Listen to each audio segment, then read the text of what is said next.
Want the reward? Do the damn work. Challenge yourself. Inspire change.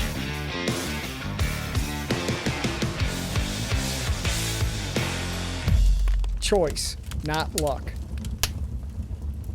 Hey everybody, Todd Crandall, the original sober triathlete. I love saying that. Bringing you another Racing for Recovery podcast. And I have Matt Russell with us today. First of all, Matt, I've been thinking about how I wanted to ask. I have two questions we're going to start today with. Okay. What do you do at Racing for Recovery? What's your title? What do you do? It depends on where you look. I think on the website it says I'm the IT manager, but if you look in my paperwork, it says I am the technology coordinator. So you can see I'm wearing the headphones here. I produce the series of podcasts. I produce the live streams. I deal with the email stuff, some of the boring Microsoft 365 stuff. I'm just like the computer technology guy. So I know we're going to use some humor. So when it says IT manager, Yeah. who do you manage? I manage a department of myself, and that's about it. But I will tell you, the good thing about being IT in a place like this is nobody understands what I do. And so as long as I'm on a computer, people are like, oh, Matt's working hard. I fall for it every day. I'm playing like Pong. I'm like doing crossword puzzles. Nobody knows what I do. Well, I'm falling for it. Yeah, good. Here we go. Oh, what was the second question? The second question is who is Matt Russell? Who is Matt Russell? Matt Russell's a goofball. Matt Russell is a family man. Matt Russell is an emotional person. Matt Russell cares deeply about things like current events, the fate of humanity. I'm pretty plugged into the world, politics, artwork, literature. Yeah. I feel like I'm a guy. I'm a passionate person. Yes, you are. Could one describe you as sarcastic? No. I'm sarcastic, and I can get a little bit into. You know how people they have like self-deprecating humor. Yeah. And I know that probably you like to practice like positive self-speak. I do too, but being my father's son, my dad is so, self-depreciating in his humor. But a lot of people hide like real self-doubts in their humor. Yeah. And I do a little bit of that, but for the most part, I think it's just kind of fun to act like an ass sometimes. And I don't think my sarcasm really comes from this negative, dark place. When it's interesting, as you were speaking there, I'm like, I validate that box. I validate that box. I wonder about that box. On our travels with you creating the stuff you do, What do we call them? Vlogs? Travel vlogs. The original vlogs. Sober Triathlete vlog. Which we haven't done since last... The last one you did was in Wilmington. You took Abby with you. The last one we did together was Waco and Augusta. So it's been a minute. We'll do more this year, obviously.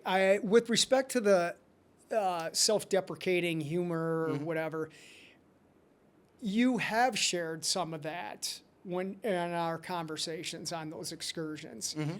Is that your way of enhancing our, dare I use the word relationship, our getting to know each other? Is that where some of that was coming out in? I think so. Yeah. I believe in play. I like to be goofy. I think that's one of the reasons. Immediately I was endeared to the staff here because you guys are goofballs. You guys have fun. You're doing like some serious emotional heavy lifting.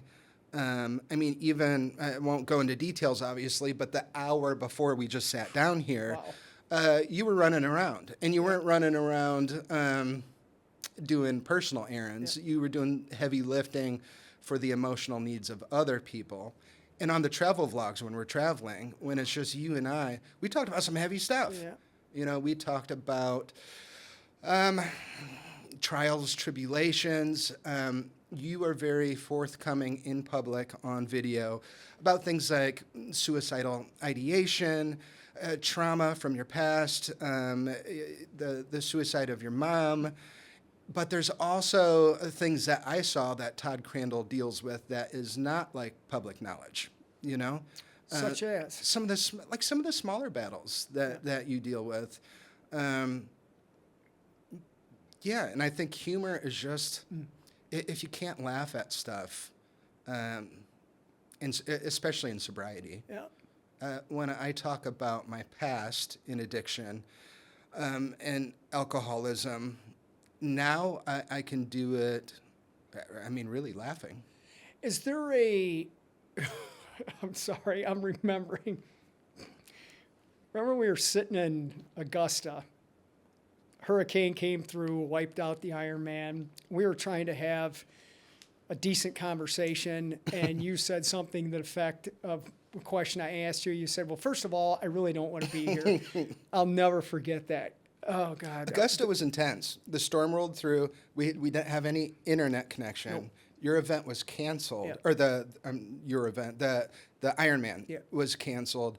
And so we were just hanging out for like 6 days. It was hard to find places to get food. Yeah. Our hotel was like the only one in the city that still had electricity. And so it was filling up with locals, family members who had just lost like their houses and stuff. It was heavy. It was heavy. And we met the homeless guy when we were filming part of our vlog. Yeah, yep. Of all the people down there, Yep. he just happens to show up that day. Mm-hmm. That was, we haven't talked about this, but when we were creating that vlog and you could see the water level where it came up. Because Yep. remember, we looked at that stage before and said, oh, hey, we could shoot some stuff here. And then it was underwater practically. Yeah. And then we're doing something of service Mm-hmm. for people like that guy that was sitting there that day. And I thought, wow, the irony of this whole thing. But again, and a lot of people don't know this or whatever, but the Iron Man is what has led to all of this stuff. So in that, another question I wanted to ask you was, what do you think people know about sobriety, and what do you think they don't know what sobriety is? I think it's gotten to the point now where people know that addiction is not because of a moral failing. I think that's general knowledge now. That didn't always used to be the case. But mental health, sobriety, even other mental health concerns and different diagnoses, and people are open to talking about that in a way that they haven't before. And so I think the public is more well informed about sobriety. Maybe they don't know the ins and outs of what it takes to stay sober. Agreed. So let's talk about your travel in becoming sober. Okay. And once again, for the 500th millionth time, you took the traditional meeting route, still do. AA, yep. Yep. I and Racing for Recovery support that 100%. We've never not supported it. Well, that's what I love. And that's why I really loved going on those trips with you, because I feel like you're really curious about people who get sober through different traditions, Yes. through different methods. And I felt like it was almost like two leaders of a different tribe, like interacting for the first time. And like you were Absolutely. familiar of like your way of doing things, and you wanted to get to know my way of getting sober and the different traditions and the literature that you read. And I like that curiosity from you about my path of Absolutely. sobriety. And I want to delve into that a little bit because, well, I would say I did 2 years of consistent AA stuff. So it's like, I've been there. Yeah. I can look at why I left and what Racing for Recovery does, which is really what I was looking for when I went to AA and didn't get it.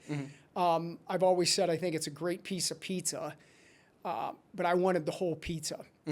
In that, when you started, you're coming in, even when you applied here, you knew we were different. Let's start with this. Why did you even come to work here knowing we had a different mindset of what you were accustomed to? Well, I didn't start right in AA. I started at a different facility. I won't name these places and organizations, but besides AA, I don't want to put anybody's business out there, but I went to a facility not associated with the 12 steps. And also my last job, I was a peer support specialist. I did like some IT stuff. I ran a podcast out of that facility, but it wasn't, I wasn't giving 12-step advice to the people I was supporting as a peer support specialist. So I am not like, I don't push 12 steps on people. Coming to a facility that has a different way of doing things was not an issue at all. Anyway, anybody can get sober. Absolutely. Do it. Right. Whatever works for you. Yeah. I mean, it's our second book, There's More Than One Way to Get to Cleveland. There's definitely more than one way to get sober. And they're all, as long as you get there, i.e. Cleveland, the metaphor, who cares? Tell us what your journey was like, and are you open to trying another path or whatever? Well, and it was fun. It was fun, like coming in here, picking the brain of the staff members here, talking to you, talking about like why don't you want people to call themselves an alcoholic? Why do you think that it is a choice? And like I like debating. I like weighing the pros and cons of like. Okay, you think it's a choice. Like, why do you think it's a choice? You know, things like that. I talked to Michael Herbster here pretty recently, actually. Like, hey, Herbster, do you think that alcoholism is really a choice? And he said, yeah. And he went and he talked for 5 minutes, and then he heard me talk about it. I like that stuff, you know? Do you want to talk about that further? Let's do it. What do you do think it's a disease, right? I think it's more of like a learning disability, honestly. I think alcoholism, at least for me, is more similar to like dyslexia than it is like a heart disease. Interesting. Elaborate on that. You know, say I had a twin brother and we were raised in the exact same way. We had the exact same genetics. It could turn out where I struggled with addiction and my twin brother did not, because I started drinking heavily because of depression. I didn't have the tools to deal with, I mean, specifically, it was a breakup, like my senior year of college. I didn't have the tools to deal with it. Yeah. Just like somebody with dyslexia had something going on where, maybe it's not a great analogy because I don't know anything about dyslexia, but I didn't have the tools to deal with depression.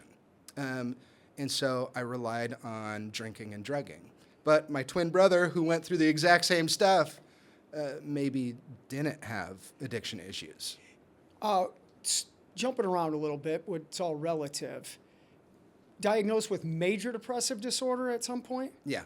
Okay. And misdiagnosed with bipolarism. My diagnosis is I have a mood disorder and major depressive disorder.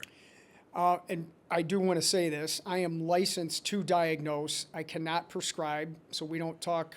We will be talking about meds, but we'll be talking about them in a manner that can't, that I stay in my lane, so to speak. Are you going to diagnose me on this podcast? What do I have? I don't have the time to do that. Okay, all right. But I can diagnose, and it's interesting you said about me diagnosing you. That's a heavy responsibility to have, and I knew when I obtained that licensure. As the diagnoser, it's a heavy responsibility. Correct. Okay. Yeah, sorry. Thanks for clarifying that. I remember when I was licensed to do it, I thought, yeah, this is really heavy. And I think in my time of doing things, I've really diagnosed a couple of people where I'm like, yeah, I think this, and I don't say you have. I'm very careful in the wording because the stigma of that stuff can send people off the rails. Long story short, I can do that. I take that responsibility very seriously. And me asking about the major depressive disorder, because that is one of the I'm going to call mental wellness diagnosis that medications are applicable for. Can we talk about medication usage. Yeah, please. Because behind the scenes here, I've told you that about 2 months ago, I went off of my depression medication. So this is what's interesting to me, and I know we can do a lot of good with this. I call some of the things like you were going through situational depression. You can have in situational depression, I had a breakup. You can have moments of major depressive disorder where you're leveled. It's crippling you, right? The question I've always had with these diagnoses is, how are they lifelong?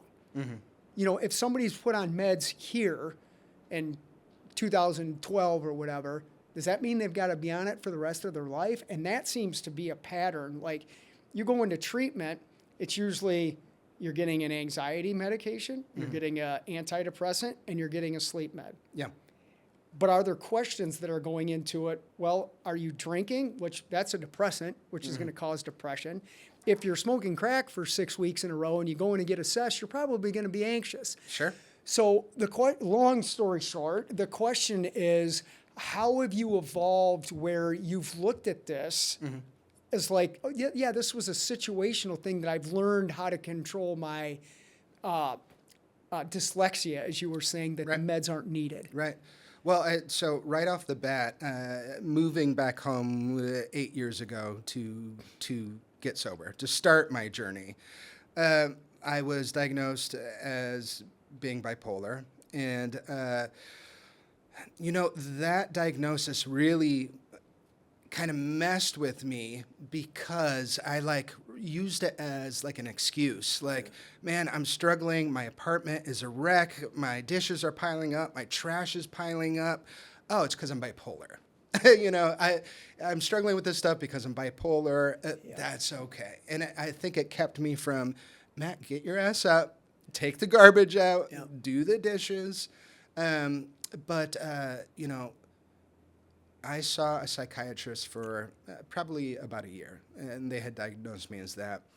And then I switched my mental health provider, and talking to my new psychiatrist, who I've been with now for 7 years, they said, no, we don't think you're bipolar. Like, you showed signs of mania, it seems like, when you were drugging and when you were drinking. Everybody, I feel like, who is drugging as much as what you and I probably were, show signs of mania. They definitely show signs of depression. And I'm out of my lane here, too, because I am not a clinician. I'm not a psychiatrist. I'm not a therapist.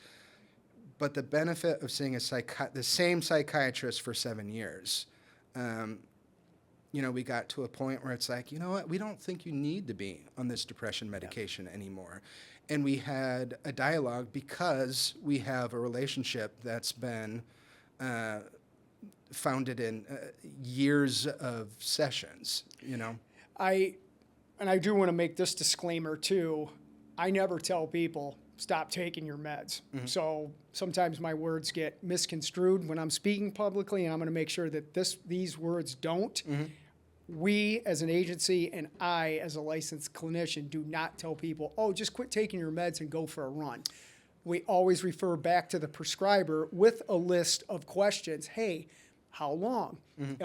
Decrease, whatever. How does lifestyle help with some of this stuff? Well, we traveled a lot one-on-one, and we talked about my meds. Yeah. Never one time where you should go off of those, or wake up tomorrow with me at 4 a.m. You're going to go on a run. Yeah, you didn't do that stuff. No. You mentioned, too, the excuse of having that diagnosis. Absolutely. How many people use I've got a disease of alcoholism, I can't help myself? That was my whole first year. When I went into the rooms of AA, I went in feeling hopeless. Yes. I thought that I have a disease. I'm not trying to be an a-hole. I'm not trying to be... erratic. I'm not trying to be these ways, but I can't help it. I'm an alcoholic. It's always going to be this way. I'm hopeless. And then over the course of those first 4 months, I started learning more about, I started reading the literature. I started establishing relationships with different people in AA. And it taught me that it is not hopeless. You know, I feel like alcoholism is a choice. I feel like that first drink is a choice. Absolutely. I don't think the second one is, personally. As soon as I have that first one, I'm going to have that second one. This is what's interesting, and I've heard so many people say the same thing, and I'm like, I've never discounted the second one. Yeah. But when people they'll do that. They'll say, oh, I know the first one is a choice, but the second one isn't. And I'm like, the second one is irrelevant if the first one isn't made. Totally That's agree. a choice. That's Totally a choice. agree. In my home group, we have two huge banners on either side of the wall that say, don't take that first drink no matter what. And it taught me that, yeah, I can't control the second drink, but you can control whether or not you're going to have that first drink. I.e. choice. And it takes dedication. It takes work. Yeah. And to me, it takes like constant upkeep. And that's why I don't mind calling myself an alcoholic. Yeah. Like going to a meeting, I'm an alcoholic. I don't introduce myself like that at dinner parties. I don't say, hey, I'm Matt, I'm an alcoholic. But in the confines of an AA room, I don't mind calling myself an alcoholic. Why? Because I think there's a huge danger in people getting 15 years sober and thinking, you know what? I think I got this licked, you know? And getting lax, slipping, thinking they can have that first drink. And do you think that referring to oneself as an alcoholic is a safety net that will prevent or can help with not thinking you got it licked? Maybe for some people. For me, it's empowering. You know, I like being in recovery. It taught me that people really do have the capacity to change. 100%. And I didn't used to think that, you know? If people didn't have the capacity to change, we would be dead. Agreed. And it's interesting talking to you. There's a lot I respect AA. And when I put Racing for Recovery together, there's not one thing that I wanted to borrow, copy, mimic, none of it from AA, because I just don't do that. I actually have integrity when it comes to creating art, if you will. But there's a lot of there's some very distinct differences in the Racing for Recovery mindset and AA's concept. And there's also some very, if you tweak it just a bit, it's kind of the same thing. Some parallels, yeah. Yes. And one of that, like empowering, i.e. choice. We can empower ourselves. I don't believe I'm powerless over alcohol or not. I haven't used it in almost 32 years. I'm not powerless. I've empowered myself to make a cognizant choice for that time frame to not do it, understand the reasons why I was choosing to do it, heal from that, and implement a lifestyle that is conducive to, as you said, and I 100% agree with, not ever getting a case of the I got it's. Yeah. We just talked about this in IOP this morning. When you die of natural causes, you got this. But until then, oof, boy, that's a scary concept to think that you have this mastered. Yeah. I feel like that's the foundational thing of AA too. Just like, no, you can't ever have a drink again. You just can't. Right. Period. And your brain might trick you to think that you can. Yeah. And so I think from an AA standpoint, that's why I say I'm an alcoholic. Right on. I think too, like our and I'm not 100% versed in it, but it is in couple of our books, the rewiring of the brain. Because, some people say, well, it's a brain disease. And I'm like, yes, or I can understand that, but that is caused by repetitive usage that creates those neural pathways, if you will. Well, that also can be transferred into a whole different lifestyle where you're creating new neurological pathways that are saying, well, yeah, I know if I do this again, I'm going to end up the way I was. And to me, that's empowering. Yeah. I know your goal, or I think your goal is, well, I guess I'll say it this way. Say I went to Houston tomorrow, or Los Angeles, or Seattle for a work trip, I could go anywhere in that city and walk into a meeting and be accepted like a member of the tribe. 100%. That's what you want for Racing for Recovery, isn't it? 100%. Do you think the drive that you have to attain that, do you think that wears on you? I didn't know we were going to do this stuff today.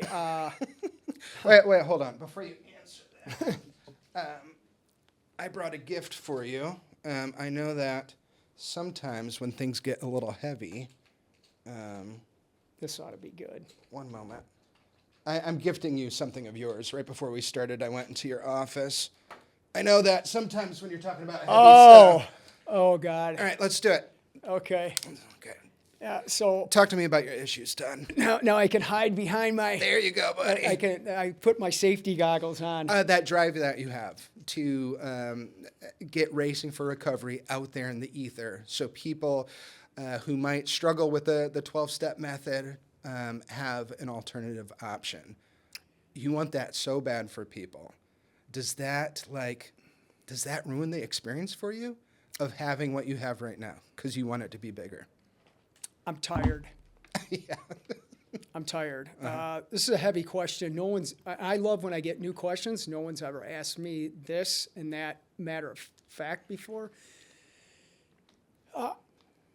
When I started this in 2001, I literally thought people were going to come into this, get what I knew they could get, and everything was going to be great. Mm-hmm. And that clearly has not happened. Some people, yes. The dark side of recovery has been brutal. It has never... The dark side of other people's recovery. Is that what you're That's talking a about? good point. Well, Yes. is that what you're people coming in and not getting it? Yeah, and you know what? I appreciate hearing that because it's not Racing for Recovery's fault or my fault if somebody doesn't do this. Of course not. And hearing you pose that really kind of gave me I might even be able to take my sunglasses off talking about this because... Well, that's why people write like bad reviews on Google I and know, stuff, man. because if it doesn't work, it's your fault, not my Correct. fault. And I used to... Yes, this has beat me up because I'd go, why? What would we do wrong? How do we... And I'm like, nothing. Mm-hmm.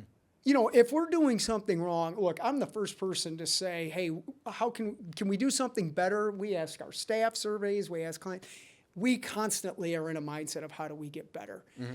And I don't want the credit of somebody's success, but I am not going to accept the downfall of somebody's demise. Yeah. You can't have one. You know, I've been told, well, you're an egomaniac. You think you fix people. And I'm like, no.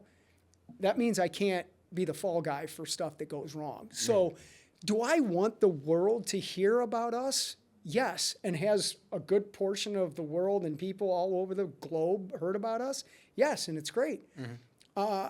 Because that's all I wanted to do. I wanted to present something different that I didn't get anywhere in my journey of addiction or early recovery. I wanted to put that out there because I knew other people felt like me, and there's 50 of them sitting in our room right now. Mm-hmm. So I just didn't know how hard this was going to be. And honestly, my lack of healing some of my own stuff has made what you're asking me even harder. Yeah. And that's been my own work of healing thyself more, that I can cope a little bit better. Well, going from that to, I think about this a lot for myself. When you are in a session, counseling or leading a group, what advice, or maybe not advice, because you don't always give people advice, you reframe maybe their situation so they can see it in a different way and come to the solution themselves. What kind of things do you do in a session with other people that maybe you should do for yourself? Kind of like a practicing what you preach situation. Yeah, one thing is I've never given anybody advice. I ask questions that the individual will answer that gives them their own answer that they're looking for. Mm-hmm. That's what I do for myself. It's kind of, I can see how someone could call me, I'll even use the term hypocrite because I don't do individual therapy. You're talking about as a client or No, I don't. Yeah. And honestly, it's because I don't trust people in this field. That's an honest answer. I don't trust people. Too many things have happened to me that I'm not talking to somebody I don't know. I've heard people say therapists and psychiatrists are the craziest people there are. Agreed. Yeah. I'm certifiably nuts. Are you crazy? In a good way, I'm insane. Okay, so I was excited at the end of all of these podcasts. You say, "Do you have a question for me?" And I was like, "Oh, I'm looking forward to that part with Todd." And we can get back to me because I have just such an interesting story that I'm so excited to share. Right. I have seen you have a heroic amount of patience dealing with not even clients, but I will say her name because she just did a podcast and I don't think she would mind.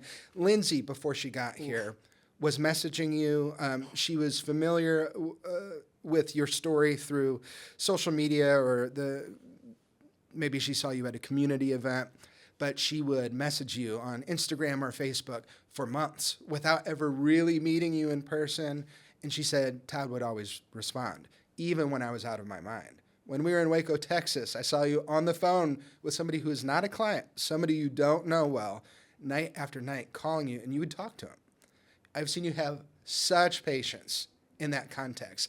But I've also seen you deal with IT support on the phone. Oh, terrible. And you don't have that amount of patience with that. What is it about, how can you have so much patience in one area of your life and not have it in another? This is where I'm glad I do have my sunglasses on because people don't know that side of me, and I wish they did. I'm the guy that takes the phone calls and messages at 2, 3, 4 o'clock in the morning because I know the desperation in those messages. I didn't know it, but Lindsay, who's a success story here, who now works here. She's great. She's fantastic. Yeah. So is her husband, Dave, who I both worked with individually and collectively. But she saw me when I would go in to get a float spa, local place that was kind enough to, allow me to come in for free visits because they wanted my opinion on what their service would do for just calming one's mind. And it's great, highly advocate it. Lindsay was working there and I think she knew me from whatever, but she didn't really have the courage to talk to me. But when they were using, they'd always have the courage to message. You get some liquid courage. Yeah. Well, theirs was another substance, but watch her podcast someday. But anyway, that's me. And I didn't even know who it was until she came in here and she said, Todd, we're the ones that were messaging you, and shared that story. That makes me feel so much better than, hey, I know you did X number of Ironmans. That's nice, but the true me is that guy that's there. That responds to people. That's there. Yeah. I am the guy, though, when, I've got to call someplace because something that I paid for isn't working, and it's... You get so frustrated. Oh, dude. Press 2 for this, press 3 for talking that. to AI bots. Yeah, I'm like, agent. Even my kids will make fun of me because I do that when I'm like, come on, man, pick up the phone, give the service that we give. And it's funny, but I need some help. Yeah. Well, that's why I'm here. That's my job. I appreciate it. My job is to keep you from yelling at IT bots on the phone. They're not even people. I've got you covered. I appreciate that. I'm trying to think of things in my life that I don't have any amount of patience with. I'm certain there are a lot of them. I hate waiting in line behind people buying lotto tickets. I really hate that. That's great. But instead of talking about things that I don't have patience with, I guess let me talk about something. We'll compare notes to what I think is the greatest gift sobriety has given me. We can take these off for a minute. Okay. Because you will not make me cry on this. If you cry on here, I'm out of here. Right. I can't deal with that stuff. Sobriety gave me the gift of being alone with my own thoughts. Oh, yeah. During my, decade or whatever of at times suicidal levels of drinking. I would be like, I'm going to take a 2-week break from drinking to prove to myself I'm not an alcoholic. Yep. And I could do it. I could scrounge together a week, sometimes a month, sometimes 3 days. And then it would always end with me going back and then 3-4 months of nonstop in the bottle. But those 2 weeks where I wouldn't be drinking, facing a night alone with no alcohol was terrifying. It was so dark. And I've never really been suicidal. And so when I say I was struggling with my own thoughts, a lot of people hear that and be like, oh, you were suicidal. I wasn't suicidal. It was just, like in a cartoon where a dark cloud was just following one person, raining on them. I just felt like doomed. This is why I knew this was going to be good, because I think we have talked a little bit about this. We've had some very intimate, heartfelt conversations. I've struggled with suicide my entire life. And in fact, in my sobriety, it's been worse than it ever was in my addiction, including this morning. I had, and it was because of, we may get into that later. It was interesting. Well, I will say it. I talked about it in group. Skylar left to go on a vacation with her girlfriends. First time she's been away from my grandson, Harrison. And she told me yesterday when she was leaving, she could tell that Harrison knew that she was leaving. He's 1.5 years old. Yeah. I immediately started thinking of when, my mom killed herself when I was 3.5. I'm like, wow, I felt like that. Yeah. And so now, I'm 58. And when you were asking me about looking at myself, one of the biggest things was for me, when I got sober, I had to deal with me in the dark by myself. And I still do. And that's where I want to see with people, what do you got? And I look at myself every time when it gets dark like that. I'm like, you got it again? It's like an Iron Man. That's one of the reasons why I do those things over and over and over, is because I'm the guy that wants to get up and go, can you do it again today? Yeah. Who cares what you did yesterday? And that's my inner drive. Well, let me flip that question. You were like, you have major depressive disorder. Do you think that's something you're going to have in 10 years? Is this a permanent thing? Your suicidal ideation, do you think that's just going to be kind of a cloud hanging over you forever? I had a dear friend of mine years ago, 2012, when I was writing Cleveland. In the introduction to Cleveland, I talk about, this very in depth. And I remember at first when I had another friend of mine read it, and he goes, dude, you can't put that in there. Sure. And we were talking about this, and I said, why? And he goes, because it's going to ruin everything that you've created. And I said, no, it's going to really resonate with the people I created this for. Because he's somebody that didn't have the drug or alcohol problem. He's a good friend of mine, but he doesn't know. I'm familiar with that conversation. Yes. I've done things in the past as well where people are like, do you really want to put that out? Yeah. Yeah. Yeah, I do. That's why we're doing this. Empowering? Is that why? Absolutely. It's empowering. It's the right thing to do.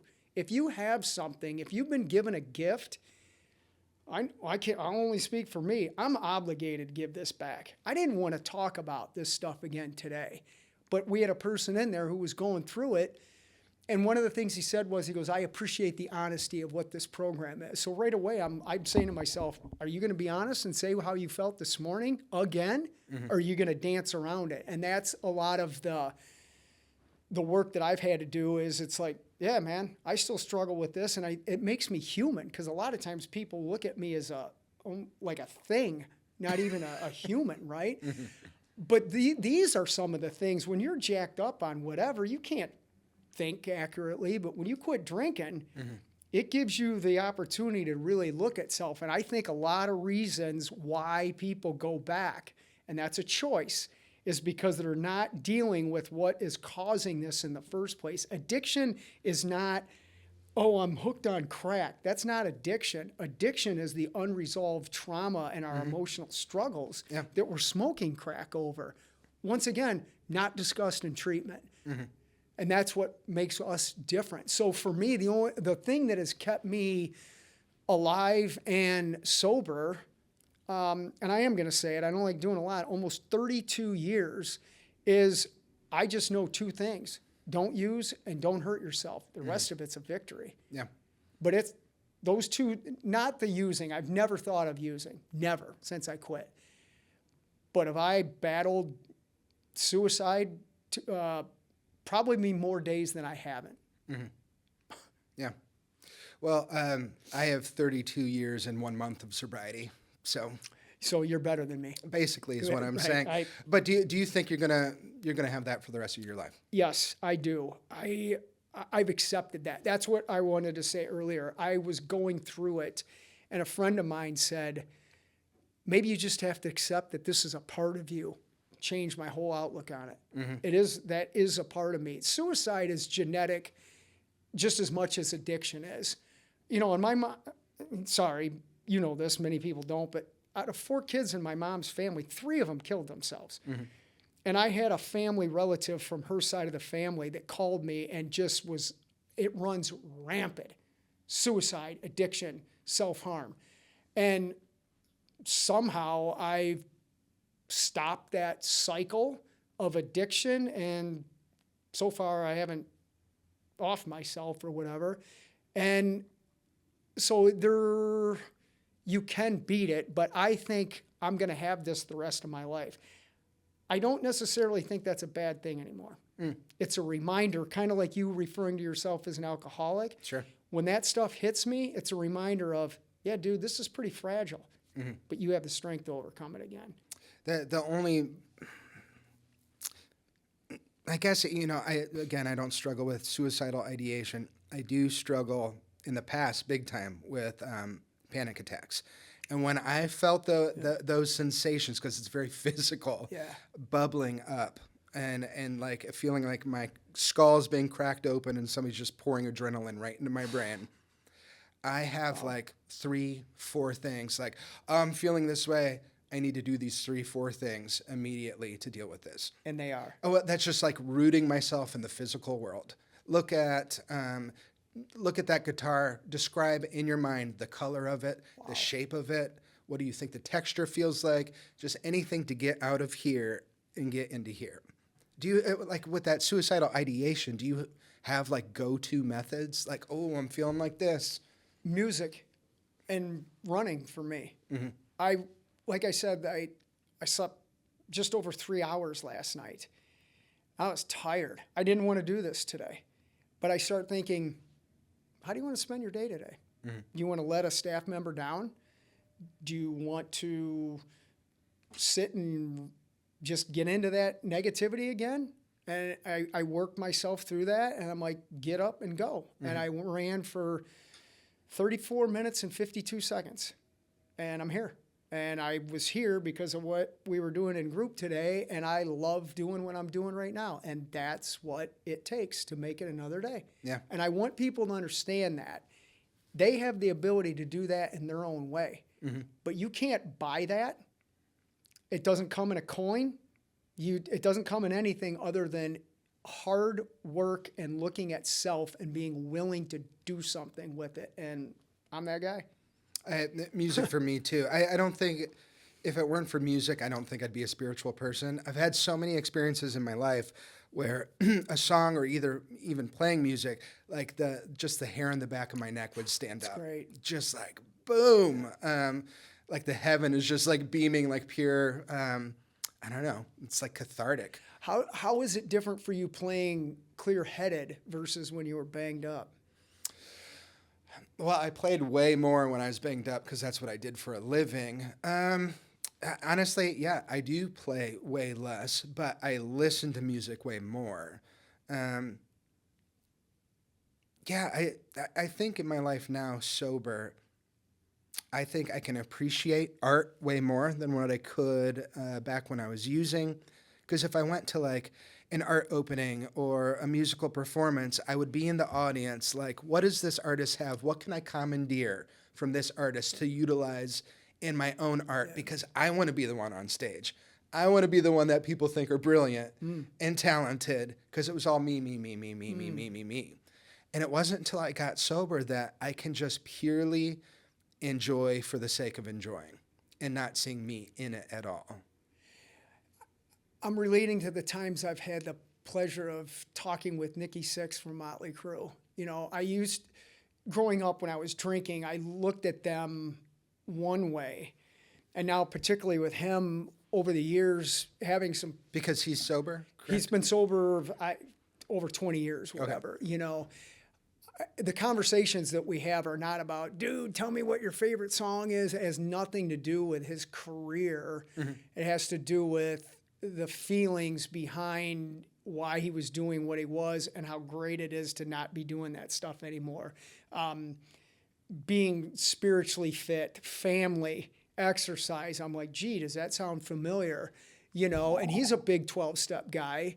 I remember one time doing a question and answer with him. I was in a crowd and people were asking the standard question, and I asked him, how do you think the trauma with respect to not having your real dad affected you? And he looked at me and he goes, well, that's a good question, Dr. Phil. You know, and it's like, I'm interested in that. You know, I know what you do professionally, but tell me something emotionally, how it's helped you. Even when I talking to him last summer, I said, how do you handle the absolute slander that you guys take? And he goes, I wrote a song about it. And boom. And I'm like, oh, okay, well, I can use that form of art with, again, what I do physically, the work I'm privileged to do with Racing for Recovery. So it's kind of that way of meeting another, well, I'm not an artist, but meeting an artist and using their art that can enhance self. And that's what we're supposed to be doing as human beings. Absolutely. You know? Yeah. Yeah. Ask me another question. Give me the Todd Crandall goods. God, I'm really Give me just the trying Barbara Walters. I'm trying to figure out when we can end this I thing. know. I'm so sorry. What do you think your greatest contribution to society is and will be? I think exactly this. Yeah, I do play music. Yeah, I can edit videos with Abby, who's right off camera here, producing these, making cool content. Using my kind of aesthetic tastes and stuff. But I don't think that's my skill. I think my skill is curiosity. I think my gift is trying to get to know other people, asking questions that I think will resonate with them, just like the banter, just like the thrill of being a human with other people. You know, life is a gift. Unfortunately, it can be too short at times. Yeah. And so, I don't know, I think the purpose of life is just to get to know other people. You asked me a question earlier about my desire to have the world hear about Racing for Recovery. Do you, and I guess that someday I'll be asking Abby this as well, but do you feel that you are assisting me and Racing for Recovery in having that dream come to more of a fruition? I think we've made some really cool stuff. I do too. I think the travel vlogs are good. I think the new podcast format is good. We made some cool stuff. And so, yeah, I do think so. It can be tough with social media because once we put it out there, we don't have control over it anymore. Right. As far as how many people look at it or how it makes people feel. So just in the act of creating stuff, yeah, I think we are helping that message. You are. Yeah, okay, let's. Here's another one. Give me your definition of a person that's open-minded. Oh gosh, I think more than anything that's needed in this world right now, with just so many hyper politicized events going on. Your question is, what defines an open-minded person? Just being intellectually open to hearing points of view that you yourself do not harbor. Well, I want to concur with both of the work that you find folks are doing with the change in the podcast and everything. That's because you both came to me with ideas, and we were doing the podcast in a different way, which weren't bad. Mm-hmm. But I listened to what you guys had in mind, and I can say they're better. Mm-hmm. I'm not criticizing what was done. You guys have enhanced what we were doing, and that's because I was, what do you got? I'm trusting that you guys know more than what I do in some of this.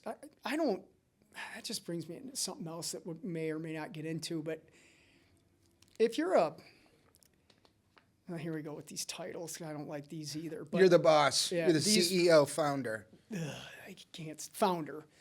You know, I may have created this and I had a pretty good idea putting it together, but it's got to where it has become what it is because of other people that are better than me. And this is what I'm talking about. I've always wanted to put myself around people that I knew had something that I didn't and let them guide where they think this could go. And that's exactly what we've done. I mean, we're opening our new media room. This here is probably pretty the soon. last podcast episode in this here. room. We're building a new studio. Yeah. It's going to look cool. I Right. hope. It's going to sound good. Yeah. Yeah. I'm excited. Yeah. I don't have to talk to you again, right?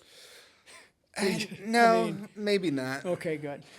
Well, I like this conversation is not like as linear as like some of the past episodes Yeah. you've done. Kind of all over the place. It's fun. It's funny. Yeah. I knew we were gonna do. We've hit the stuff. We've your hit turn. the stuff. We hit the stuff I wanted to hit. Okay, my turn. Yeah. What do you want to know? Okay, everybody knows Todd Crandall is into music, sports. What are some of like the interests that you have that people might not know about?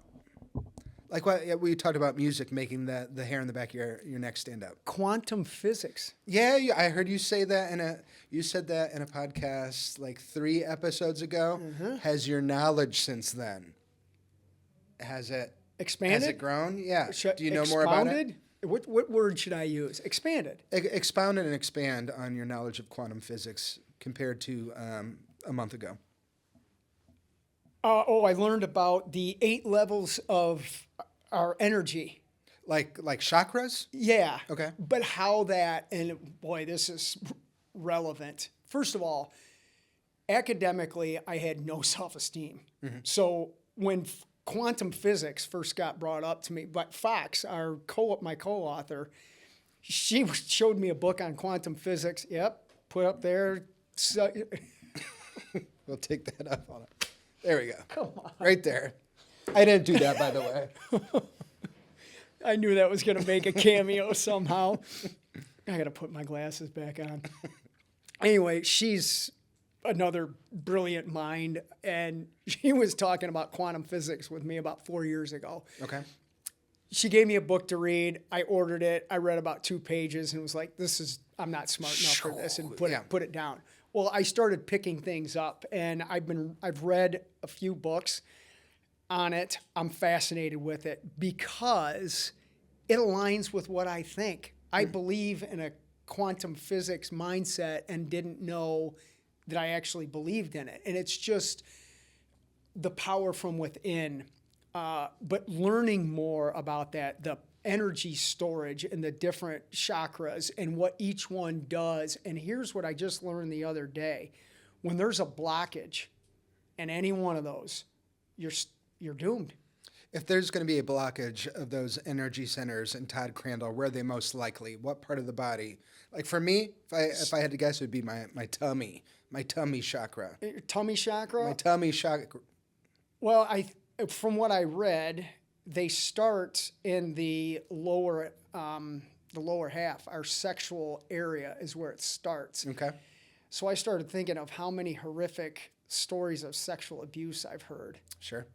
And then you start thinking of the impact of that then starts rising up. Most people that have stomach issues or back pain, it's not you need antacids or whatever, or you got food poisoning. It's trauma. The body keeps the score. Great book. Trauma is stored in the body. And depending on where it's stored and how that's being released is the key to enlightenment. And learning about that, it's once again empowering. So wait a minute. I mean, there's a way out of this. So with you asking me about the suicidal stuff haunting me this long, I'm now starting to see maybe I can overcome this.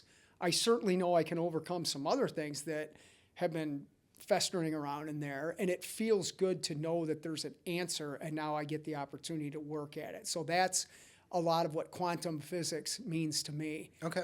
I'm not stupid. And when I apply myself, when things that are interesting to me, I'll do the work to get out of it what I want. So there. Good answer. I'm gonna edit all that out. That wasn't that interesting. Um, It was stupid. do you think about yourself more than the average person thinks about himself, herself, or theirself? I think it's human nature to think about ourselves, our own needs. When I think of myself, I'm trying to look at myself with more compassion, which I didn't for a long time. I'm trying to understand self. I'm trying to better self. And as always, I'm trying to take that self-betterment and make what I do at Racing for Recovery better for the people that come in here. So yes, I think of my needs of improvement a lot. I don't relish in the things I've achieved. I've never been that way. But I definitely look at self and go, you need some work, and I'm willing to work on that. But somebody close to me gave me a nice compliment. They said, I don't know anybody else who is willing to look at self in a way that they truly need to and is willing to listen to somebody else tell me what they see that's not good and say, this is a problem. They've said, dude, you'll take that, appreciate it, and you'll go do something with it. And I like that. I do that. I like that. What was so important to me in especially the first year of sobriety was I didn't get involved in a romantic relationship. Yep. I didn't change jobs. I didn't move across the country. I just did what other people told me to do. Mm. I just did. I saw somebody acting in a manner that I was like, that person seems pretty buttoned up. I like what they say. Yep. They seem patient, emotionally intellectual. I'm going to do what that person is doing, and I'm going to do just what I'm told. I did push-ups and drank smoothies on day one of sobriety. Yeah. I had a smoothie, a juice, and I ran 4 miles today. Same thing. I've been doing this. Were you hungover that day? Oh my God, yeah. Yeah, running 4 miles on a hangover. No. The first day of sobriety, I was doing push-ups and drinking smoothies. Today, oh, gotcha, I ran gotcha. 4 miles and had a smoothie. Yeah, that first day was, yeah. Well, it's like everybody else, right? But first day is a little difficult. I knew. One thing that when I was, and I remember that, I had stuff coming out of everywhere, and I was looking and saying, you did it to yourself. You never have to go through this again. Mm-hmm. And I knew that. That's empowering, man. I like how you talk about relapse. Because when folks say, this happened to me. When folks say, oh, relapse is just part of recovery, in my first rehab, the woman leading it, who up to that point I thought was really great, she said, when my dad died, I relapsed. I went out and I got a bottle of whiskey and a pack of cigarettes. And she said it like almost like bragging. And right away in my mind, I was like, oh, if I have to grieve, I can drink. Like right away.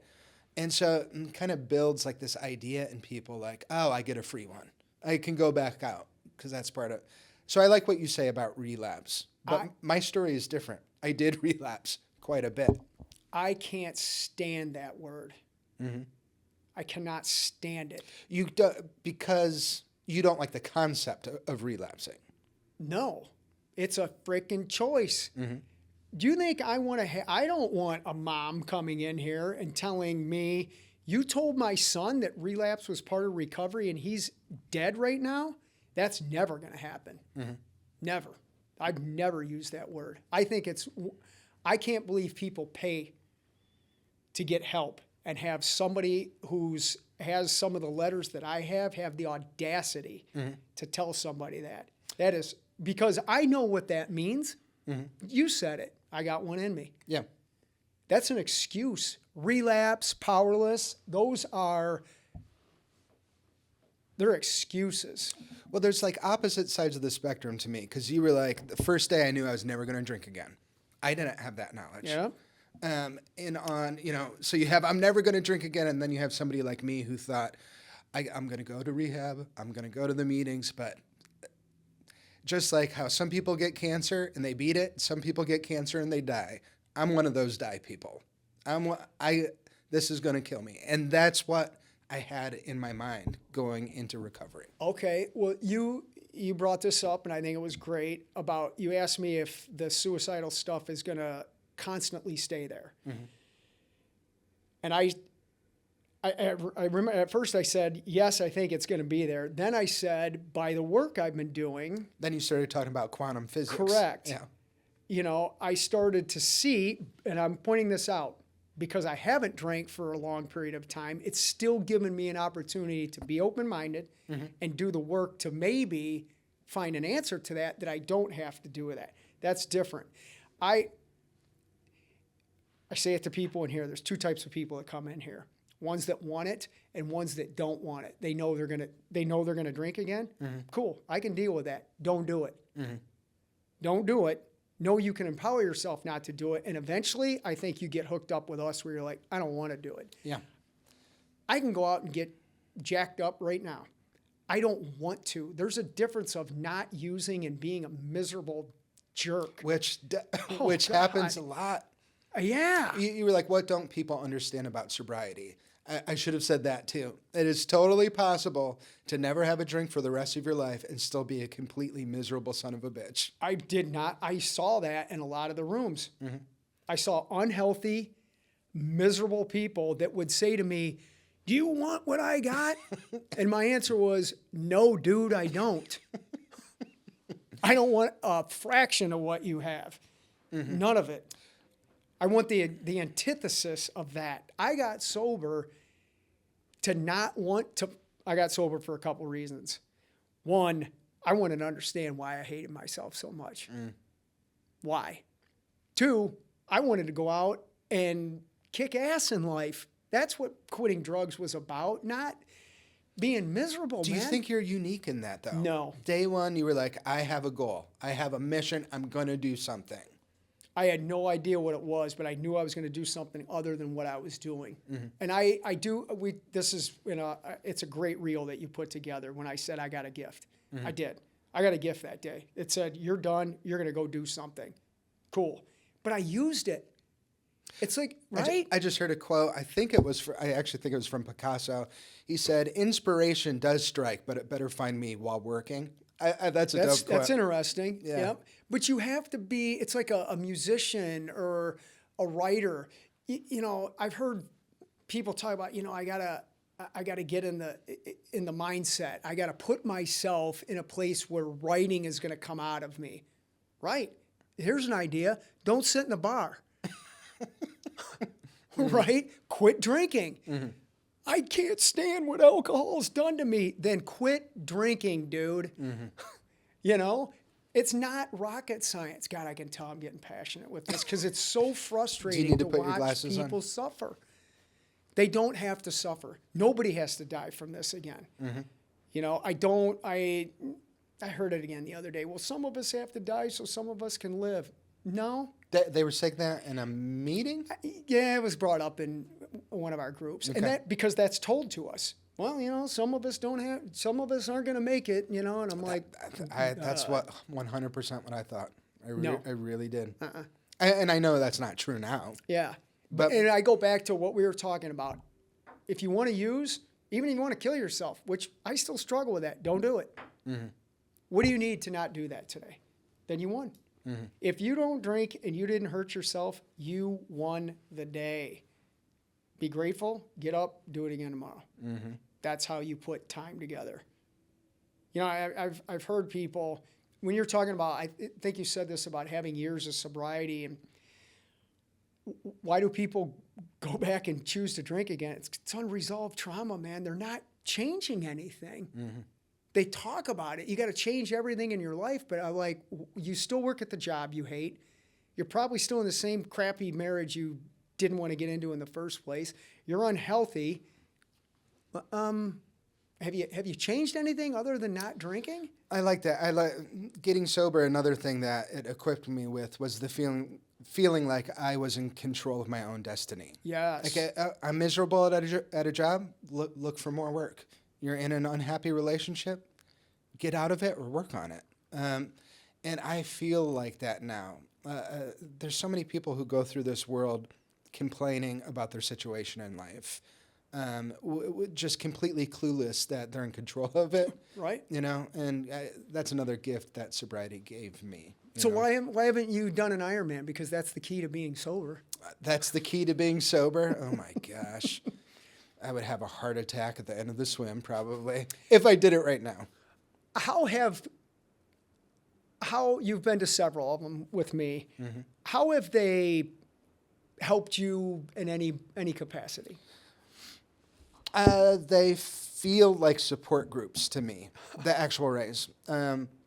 Yeah. Because I'm witnessing it from a crowd standpoint, and on the sidelines, people have signs, and they're there to root on somebody that they know, a family member, a coworker, whatever, but they're all cheering for everybody. Yeah. It's just so supportive, and in that way, it feels very much like a good support group. People are there to lift one another up. That's the whole point of it.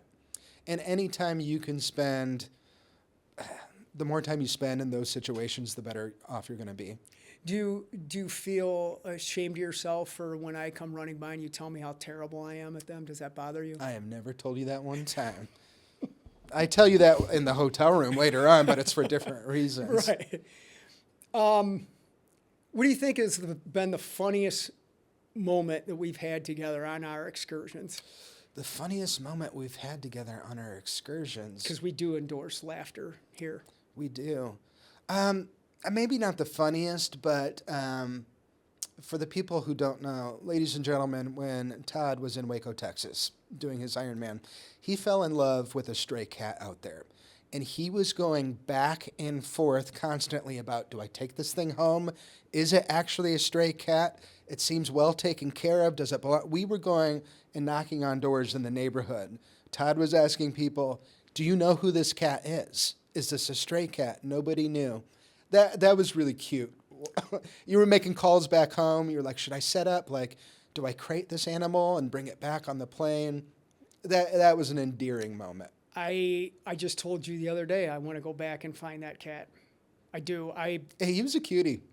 He was a handsome cat. Remember that day he just came out of nowhere to us and came right up to me. And, Julie said... You were bonding with that. You spent more time outside with that cat than you did inside with me. I know. I finished the race. We got to get home. I got to feed the cat. Fed him before we left that morning. I should have brought him home. Yeah. Yeah, maybe I'll do that. You know what? I may do that race again, and if he's there, he's coming back. Mm-hmm. I'm going to have to go with when you crinkled the bread. Yeah. That was funny. I forgot what that was from, but why you did that. Well, we were in the middle of filming, and you had left the place a mess. We were filming at the kitchen table, and, I set up a camera to film, and I'm like putting away all of the stuff that you got out. And you were like, why are you making so much noise? I was like wrapping up bread. And you go, why are you making so much noise? That's where that came from. You being a jerk. No, seriously, that's where it came from. You being a sarcastic that's great. piece of work. Yeah. So we've been going on for an hour and 9 minutes here. That's what else? What can we say to wrap up? What can we say? Maybe like on a serious note, just like all of the gifts that sobriety gives you. Yes. And my mindset going into it, like some people conquer it and some people don't, is complete bullshit. Yeah. And I can bleep that part out because I know you don't want cursing. Or you can leave it. That's fine. It's BS. Yeah. Anybody can do this. Yes. And in fact, sometimes I think the worse off you are in addiction, the easier of a time you have getting sober because it becomes a binary choice. Get sober or die. Have you ever met a group full of more talented, sarcastic, artistic, creative? It's a lot of fun here. It's great. Mm-hmm. Being in this field, if you will, the friends that I have, genuine friends. My family is solid. The travel that I've been able to do, the people I've met, just the things I've learned. I didn't learn any of this in a textbook. You know, it's beautiful. I can't fathom that old way of thinking and living. Mason was asking, youngest son Mason was asking me some stuff yesterday about the 80s, and he knew I was not in the best condition back then, and was talking about what that mindset was like. And it was crazy. But you can be crazy in sobriety. So I've taken the 80s mentality and I'm living you're proof. it. Absolutely. And you can have fun in not using drugs, and that's our message, you know. It's way more fun. Life is a gift. You only have one of them. You don't have to spend it being miserable. Yeah. I just want to say you're welcome for having me take my time to talk to you today. Thank you so much. It's been a real gift to talk to you. All right, end this stuff. Look in the camera. End this thing. Hold on. We're gonna get like a really close-up shot here. All right, go ahead. Well, everybody, you saw some humor, some sarcasm, some emotion. Hopefully you learned a couple of things, but thanks for watching this awesome podcast with Matt. Tune in to the Racing for Recovery live stream. If you or a loved one is battling addiction, call us. We're here to help. Until next time, thanks for coming out.